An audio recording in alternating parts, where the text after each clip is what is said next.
Welcome to Luca is a Billionaire, where the only thing I invest in is your answers. You start by removing the ear cushions now. Gently twist and pull to reveal the hidden screws or clips. Once exposed, make sure you have a small Phillips, a plastic pry tool, and tweezers. Those tools prevent new damage. You inspect the headband closely. Look for cracked plastic, stripped screws, or missing hinge pins, because knowing the exact failure tells you whether to glue, replace a part, or just reseat a pin. This step saves time and prevents trial and error. Once done inspecting, you focus on the hinge or pin where most breaks occur, because stability comes from that small part. If the pin is loose, push it back gently with tweezers or swap in a 1.5 2mm metal pin. Metal prevents repeat failure. If plastic is cracked, apply a thin bead of 2-part epoxy, align the pieces, and clamp.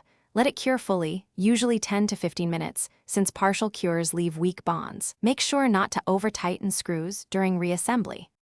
Now you reassemble carefully. Reinstall cushions, thread screws, and tighten until snug. Do not force them because stripping ruins repair. Once reassembled, make sure to test the headband through its full range of motion while playing audio at moderate volume for 5 minutes. That reveals any intermittent connections or rubbing. If you still feel looseness or shifting, check pin seating again, reapply adhesive where needed, or fit a replacement hinge. This single trouble.